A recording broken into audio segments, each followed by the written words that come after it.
here recently, which I think is fantastic because, as I was talking about earlier, it seems like one of the major problems when it comes to these debates on firearms and guns and everything else is the big deal is we're trying to simplify a very complex issue, and it's like we've Twitterfied it. We're trying to take a complex issue and break it down to 148 characters in a single sentence question, and things just don't work that way, right? I mean, that's exactly what you're saying, I think, in this article when it's all said and done. Right. I mean, you have bills that are literally dozens of pages long, and they summarize it with one sentence, as you say. And often the way it comes across, like on these universal background checks, is basically asking people whether they want criminals to get guns or not. And of course, everybody says no, they don't want that.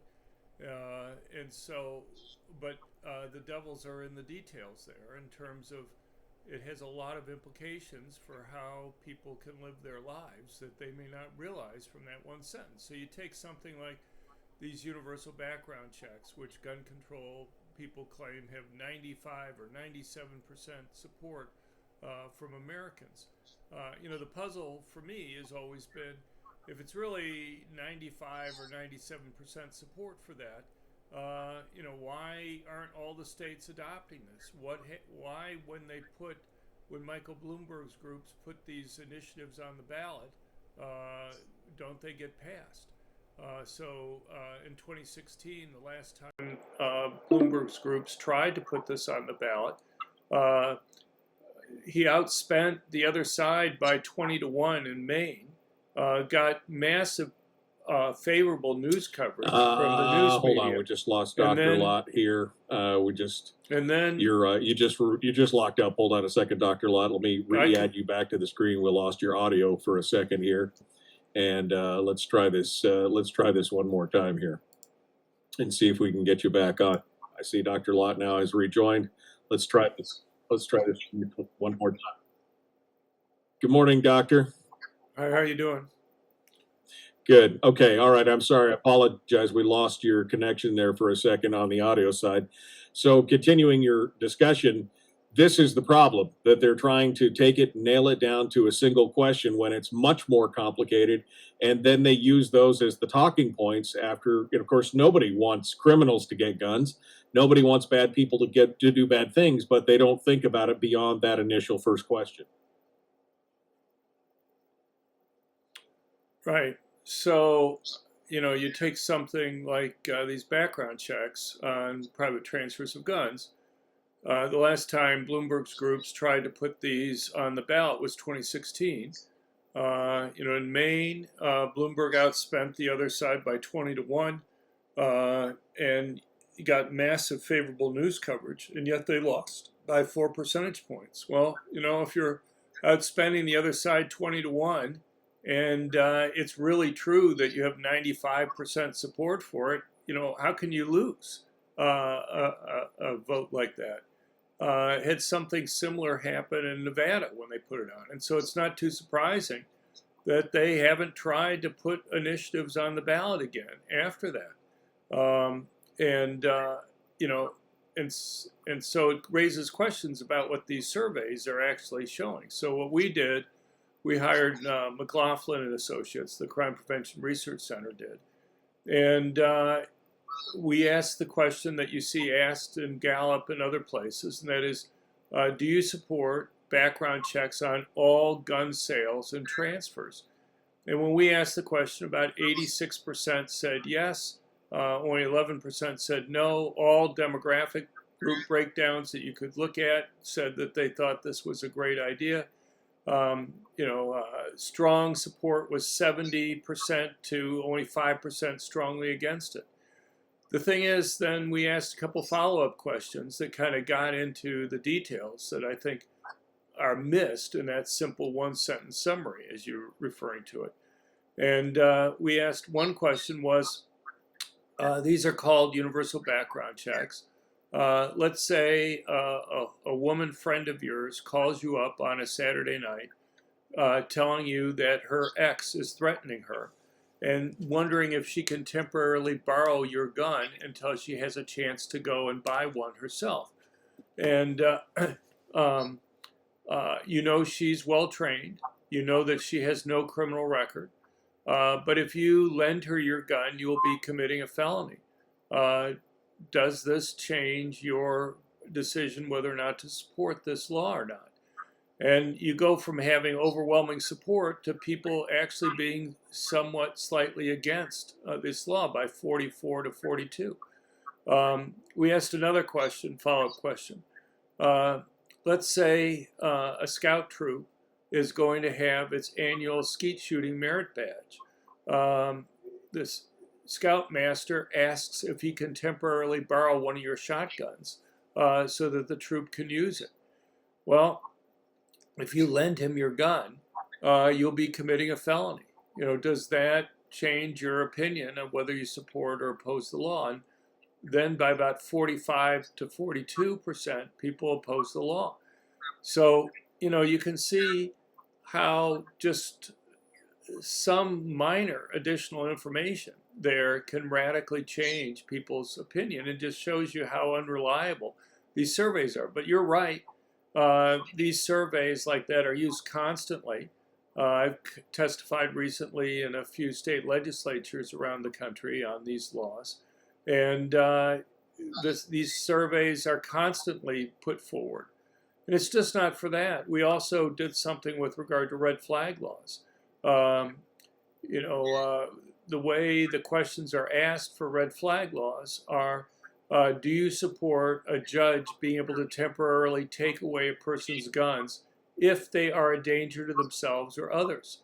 And by about 2-to-1 or 3-to-1 margin, the surveys show that people support that. But there's a basic problem, and that is every state in the country already has that law. They've had it for a half century or so in many Right. cases. What it doesn't get at is how the red flag laws kind of change things from the way they are. And so we asked a follow-up question, and that is, does your opinion of this law change if you're told that there is no hearing before the judge makes the decision whether or not to take away a person's guns, and there are no mental health care professionals involved in the process? When you raise that point, it goes from about 2-to-1 support to almost 2-to-1 opposition. And then we asked another question, and that is, all these states have these involuntary commitment laws. And we explained briefly what it was, that an involuntary commitment law is if you're concerned about somebody being a danger to themselves or others, and you report it to the police will come out, and if they evaluate the individual as a reasonable probability, which basically means about a 20% chance that the person is in fact a danger to themselves or others, the police will take them in for an immediate mental health care evaluation. If the mental health care experts agree that the person with a reasonable chance is a danger to themselves or others, there will be an immediate court hearing. If the person can't afford a lawyer, one will be provided for them. And then the judge will hear the evidence and make a decision. And if the judge thinks it's likely that the person is a danger to themselves or others, he has a broad range of options. He can go and say, if you voluntarily go and see a mental health care professional, we'll have another follow-up hearing in a week or two to see how that's going. He could take away the person's driver's license. He could take away the person's guns. He could go, in the most extreme cases, involuntarily commit the person. And so we asked people whether they supported that or the red flag laws. And by a 40% to 33% margin, people supported the involuntary commitment laws. And as I Right. say, all the states, including Alaska, already have that. I listened to Biden earlier this week, where he wants to go and use a lot of federal dollars to go and convince people that they should go and use these red flag laws. And I think that's a real mistake, because in the states that have these red flag laws, the only thing that a red flag law does is allow a judge to take away a person's guns. And if you really believe somebody's suicidal, for example, which is what occurs in about 99% of these cases involving red flag laws. Simply taking away a person's guns is not a serious response to concerns about the person committing suicide. There's so many other ways that people can go and commit suicide, and in fact do commit suicide. Right. When I was involved in testimony over the last few weeks in different states, the gun control people will say, well, you know, if you compare your ability to commit suicide with a gun versus all other methods, guns are much more lethal, much more likely to be successful.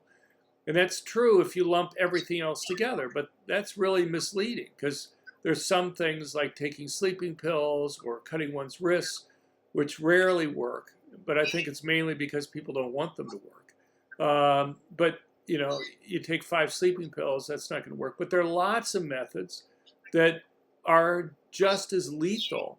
In fact, virtually exactly the same, some even slightly more lethal than using a gun. So, for example, hanging oneself, going and stepping in front of a train or a bus, jumping from a height, taking cyanide, are just some of the ways of committing suicide that have virtually identical, I mean, literally within less than a percentage point in some of these cases, of being just as lethal as shooting yourself in the head with a handgun. Well, and so all of those things, again, the point is there are many, many options. And this is a method that the gun control crowd has used for many, many years, is by lumping the suicides in with the homicides and things like that. They've created these problems. They've created this false dichotomy of saying, well, it all has to do with guns. It's always about the guns. It makes the gun homicides or deaths look worse and everything else. It's been a real problem, and I think this just shows it. What kills me about the red flag laws and everything else is the complete and total lack of due process that is involved in that. And I think your research shows that is one of the biggest issues here that we're dealing with. Dr. Lott, I want to continue, but we are coming up on the break, and so we're going to take the break real quick, and we're going to come back, and I want to talk a little bit more about this, and then I want to get your opinions on the rest of the discussion that President Biden was talking about. President Biden, of course, talking about including universal background checks with everything. So we're going to continue here in just a moment. The Michael Luke Show continues. Dr. John Lott is our guest, and we're going to be back with him here in just a second. Don't go anywhere. We'll return with your home for common sense, liberty-based, free-thinking radio right here on Firearms Friday. Back with more and Dr. John Lott right after this.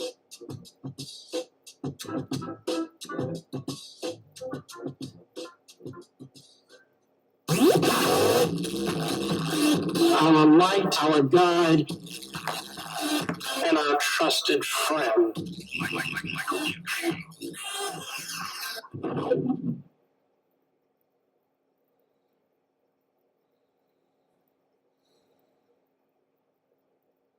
Dr. Lott is our guest here on the program this morning as we continue here in the commercial break. Oof, man. We've got more coming up. Dr. Lott, let me ask a question from the chat room here.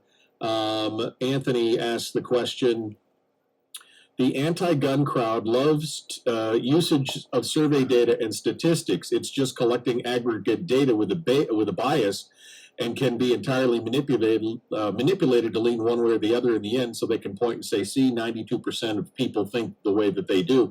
That's kind of your whole point in this article, right, from with you and Thomas Massey, is, again, taking a complex issue, boiling it down to a simple question that doesn't have a simple answer, and then utilize it strictly as a talking point to say, see, this is what Americans want. Right. No, I mean, I think that's right. People can go to our website at crimeresearch.org to read the article that Thomas Massey and I have, as well as other things. But, I'm not even sure that the pollsters understand kind of all the intricacies of the laws. And I can't expect them either to go and read a 30-page bill to someone that they're going to be asking a question about. And I'm not even sure with all the legalese that's included in these bills there that most people would understand it even if it was read to them. Um, and, you know, so if you have to boil something down to a sentence or two, you can understand why it could be misleading. But, and I'm Right. sure that the gun control people might want to bring up another fact that I'm not bringing up in our surveys. But I think it just Sure. shows how incredibly sensitive these results are. I mean, you can go from, on the red flag laws, you can go from 2-to-1 support to almost 2-to-1 opposition just by mentioning two facts. The fact that there's no due process, that there's no hearing before the judge makes a decision, and that there are no mental health care professionals involved. I mean, I could have gone into more detail. Uh, so all the judge sees is a piece of paper in front of him. He doesn't, Right. with the complaint, he doesn't talk to the people who make the complaint. He doesn't talk to the person who the complaint is made against. Simply based on that piece of paper there, he makes a decision whether or not to take away a person's guns. I mean, it could be somebody who just dislikes the person or wants to cause trouble for the person or whatever Right. is doing that. There are other things we could have Which is brought up. So under involuntary commitment, if you can't afford a lawyer, one's provided for you. Well, under red flag laws, when they eventually do have a hearing, which could be a month after they've taken away your guns, it can cost $10,000 to go and do that. That's what lawyers involved in the process tell me. Well, you may want to keep your guns, but the only thing that happens to you if you lose the red flag law case is your guns are taken away. Well, how many people are willing to spend, assuming they have $10,000 laying around, how many people are willing to spend $10,000 to be able to go and keep their guns? And what you find is that the right. vast majority of people who go through the process don't find it worthwhile to be able to go and keep their guns. So, Right. You'd have to have a lot of guns to have $10,000 worth of guns, right? I mean, well, I'm just saying I if may you have if one you gun. I may have one gun or I may have 100, but whether I have one or 100, right. am I willing to spend $10,000 to hire a lawyer to go and represent me when the only thing that's going to happen to me is they're going to take away my guns? Right. And even then they may just take it away for a year or something like that, or 2 years. So is it worth it? And most people in fact say, the vast majority of people don't hire a lawyer. They go in and represent themselves, which makes it much more likely that they'll lose. But even in that case, even with people going in and representing themselves, about 2/3 of the time, the judges basically let the person have their guns back. So anyway, there are lots of details that one could get into that I think are shocking to most people. But I think, look, Right. there's a reason why the gun control advocates didn't go and just say, look, we don't like this part of the involuntary commitment law. Let's try to make some tweaks to it. They wanted to have a whole new law. And the reason why they did was a couplefold, actually. One is all the civil rights protections in the involuntary commitment laws, they wanted to remove. And it's a lot more difficult to go and remove it in an existing law than it is to go and start with a new law where they were never included to begin with. Exactly. All right, hold on, Dr. Lott. We're coming back into it here. We're about 30 seconds out. Folks, like and share this show, like and follow the show page. You could find Dr. Lott over at crimeresearch.org if you want to take a look at his writings and everything that he does and the media that he does. Lots of great information there, including stats and statistics and other thoughts. So go check that out again at crimeresearch.org. We continue with Dr. John Lott here, The Michael Duke Show. Common sense, liberty-based, free thinking radio. Here we go.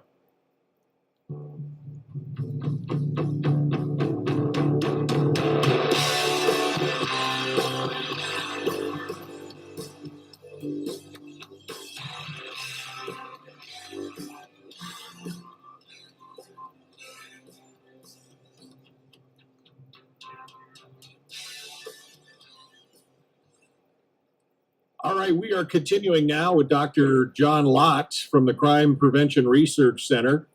We've been talking about his article in Newsweek that he wrote with Congressman Thomas Massey about red flag laws, about the universal background check, and how it's being used basically as a talking point by those on the anti-gun side to try and show that there's this universal support when it's not really there. And I think that can be shown, Dr. Lott, by the fact that in many states and in many places, they've attempted this, and it has not passed, or it has passed barely. And I think that's part of the problem. And now we have the president who came out on Tuesday with some more executive orders and some commentary, trying to reinforce this idea that the universal background checks are the panacea. And of course, now, as you said earlier, encouraging everybody to flood the red flag system in these various states with all these calls, genuine or not, to try and make it happen, and that's problematic. Let's talk about the president's new executive orders for a minute. Right. I mean, we have a write-up on this at our website at crimeresearch.org. But look, he mentions universal background checks. He talks about an assault weapons ban. He talks about red flag laws. He talks about other types of laws. California already has all the laws that he talked about there. And yet California, it's weird that he would go there and point to one of the mass public shootings that they've had there as justification for the rest of the United States to adopt these laws, because California has a per capita rate of these attacks that's higher than the rest of the nation on average. And so, it's just kind of strange optics, him going there. But, beyond that, you mentioned the universal background checks. These are background checks on the private transfer of guns. There's not one mass public shooting this century that would have been stopped if the entire country had universal background checks, not just California and a number of these other states, and had been perfectly enforced. But yet the media doesn't ask questions about that, doesn't say, well, would it have stopped the attack in Monterey Park, California, where she's going to? No, it wouldn't have stopped it. So why is he bringing this up as his big first solution to this problem? He talks about assault weapons ban. Well, California already has an assault weapons ban, and it wasn't even relevant for the attack that occurred in Monterey Park, where he was at, because the person used handguns, which is what occurs in about 58% of these mass public shootings, just solely a handgun use. But the media doesn't ask him, well, okay, you go to California, you speak on this, would this have stopped any of the recent mass public shootings? It didn't stop them, and California already has an assault weapons ban. Right. And, and then he talks about red flag laws. And the federal government now, unfortunately, because of the budget agreement that came out late last year, is giving literally hundreds of millions of dollars to states that adopt or expand their red flag laws, and also spending huge amounts of money on advertising, exactly as you say, to go and encourage people in the states with red flag laws to use them. And my concern is a real public safety issue. About 99% of the time that these red flag laws are used, they're used to try to prevent somebody from committing suicide. But if you really believe that somebody is suicidal, simply taking away their guns, which is all red flag laws do, and not involving mental health care professionals in the process, simply isn't a serious solution to the problem. You have much better laws that are already on the books. You have these involuntary commitment laws that we were talking about before, which involve mental health care professionals in the process and give judges a much broader array of ways to go and deal with these problems. Right. There's so many different ways that somebody can go and commit suicide, so many different ways that are just as lethal. And if you go and simply take away a person's guns, you know, there's just no evidence, I believe, that you're going to stop them from committing suicide. Look, there are places in the United States and around the world that have banned guns. We've seen Washington, D.C. and Chicago ban handguns for many years. There was no change in total suicides. Gun control advocates will point to data on the number of firearm suicides, and those may fall. But to me, the issue is what happens to total suicides, and you simply see people switching to other methods, hanging oneself, walking in front of a train or a bus, jumping off a height someplace, that are just as lethal in killing people as shooting oneself. Well, and you touch on an important point here, that the news media is not asking these further questions. The news media is not asking, okay, you say you want these laws, you want the universal background checks, or you want to use all these other things. And none of them is asking the question, well, would that have made a difference? You've talked in the past about kind of the complicity of the news media in covering these events. And even their own talking heads are talking about, well, we need more of this, we need more of that. And people should be asking the question, well, would that have fixed this situation? And in almost every case, the answer is an obvious no. Well, in the case of universal background checks, it's always been no. Every single mass public shooting this century, none of them would have been stopped. So he goes out to California. He goes to Monterey Park, where there was this mass murder that occurred there. And you would think, okay, you're going there, you're showcasing this case. Would any of the laws that you're pushing, just ask. It seems like a natural question for the reporters to ask. Would any of these laws have stopped this attack? And the answer is no. So Biden, he goes and brings up arguments, saying, well, in order for California laws to work, you have to impose this on the rest of the country.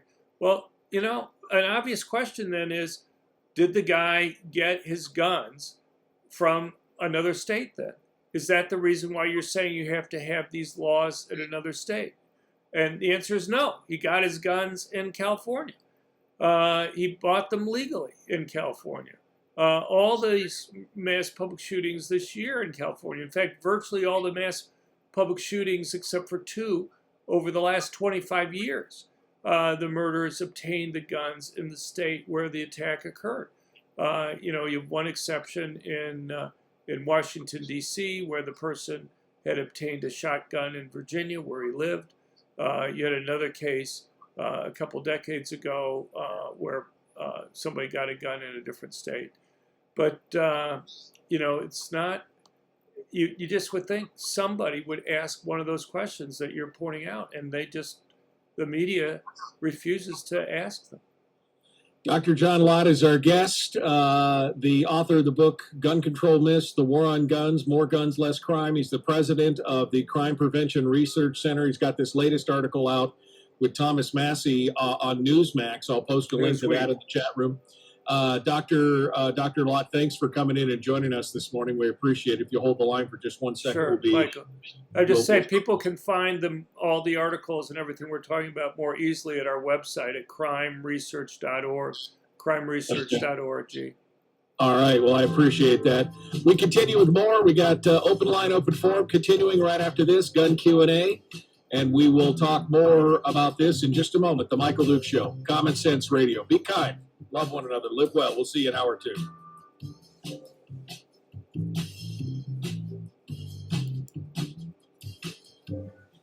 All right, Dr. Lott, I wanted to give you a chance for any final thoughts or anything else as we watch this. Clark in the chat room asks, what would prevent these atrocities? And I think maybe that's the question that we should be asking instead of throwing a lot of stuff against the wall to see what sticks, especially things that we know is not working. So in your mind, what would prevent these atrocities? All right. Well, we write about that a lot. And I think the big thing to go and look at is to read these guys' diaries and manifestos. And if anything comes through clearly is that these guys plan them long in advance. Their goal is to get media coverage. And they know the more people they kill, the more media coverage that they're going to get. I'm not arguing we should get rid of the First Amendment, but we should look to see what they're saying. And what they explicitly plan is that they want to go to places where they know victims can't defend themselves, because they know if they go there, they're going to be more successful in killing people and get more media attention. So you look at the mass public murder last year in Buffalo at the grocery store. He, in his manifesto, he, as it occurs many times, explicitly talks about why he picked the target that he did. And the reason why he picked the target was because he wanted to go to a place where he didn't think people would have permanently concealed handguns, because that would make it easier for him to go and kill people. These guys may be crazy in some sense, but they're not stupid. And we don't need to get rid of the First Amendment in order to take away their goal of getting media attention. If you have somebody there quickly with a gun who's able to go and stop the attack, you're able to take away what's in their warped mind, their goal of going in and killing lots of people and getting media attention. And so, my argument is get rid of these gun-free zones. The irony is that gun control people push for gun-free zones, and then you have more mass public killings, and then they go and push for more gun control rather than going back and getting rid of the gun control that caused the problem to begin with. Well, that's the thing. I mean, there should be like a whole article, if nothing but the quotes from all these madmen. We have them on our website. They're on our website. It just shows, I'm going to the gun-free zone because X, Y, and Z, and then say this is the problem. But as you said, you're writing about it, but the complicity of the news media is they're not talking about any of this. It's all head in the sand. Oh, it must be all these other options that are going to fix the problem, when you can see that they don't. That's the most frustrating part of this whole thing, I'm sure.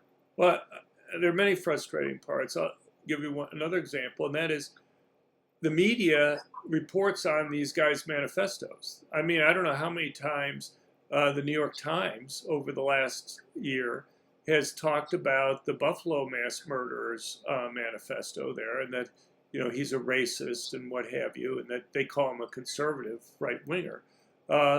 It's really amazing, but they don't mention the fact that this guy explicitly talked about why he picked the target that he did. You think that would be interesting, but they refuse. The media refuses to mention that. Of course, they also want to call him a right-winger when this guy was an environmentalist. The reason why he hated minorities was because he claimed that they had too many children, and that having children damaged the environment. He wanted to reduce the population for the United States and the world. He calls himself a socialist.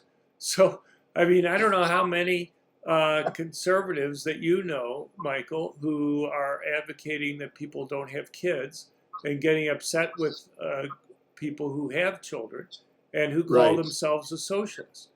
But, he's an eco-terrorist is what he is, essentially. In this case. He called himself an eco-terrorist. So it just... and it's not just that. I mean, I have another piece that I recently wrote that's up on our website about how the Biden administration and the Anti-Defamation League and the news media, the New York Times and Washington Post, keep on talking about this violence by right-wingers. Well, most of these murders that they're pointing to, whether it be the El Paso mass murder or the Buffalo mass murder or many others, are these environmentalists who are upset about minorities having kids. And so the media, whenever anybody's a racist, the media immediately describes them as a conservative and a right-winger, even though they have the reason why they're racist has absolutely nothing to do with them being conservative. I mean, how many Republican politicians tell people not to have kids? But I can think of AOC, for example, who questions whether people should have kids. I can think of Biden, who talks about climate change as being an existential threat to the very existence of mankind. I'm not blaming them for some crazy person going out and killing other people, but you can surely see the relationship between people saying, these people having children may end the existence of mankind totally, and why some people think that they're doing, the right thing by going and killing minorities or something like that. Dr. John Lott has been our guest. I've posted a link in the chat room. Crimeresearch.org is where you go to find all his writings. Dr. Lott, thanks for taking the time to come in this morning and working through our tech issues and everything else. I appreciate that. We appreciate you being part of it today. Well, thank you very much, Michael. Thank you for being there. All right. Appreciate you coming in and joining us. We'll see you. We'll talk to you again soon. Thanks so much. Thank you. All right. Dr. John Lott, crimeresearch.org, again, is where you go to find out all his stuff. We're coming up on hour 2, dead ahead. The Michael Duke Show continues. It is your home for common sense, liberty-based, free-thinking radio. We return with more in just a moment.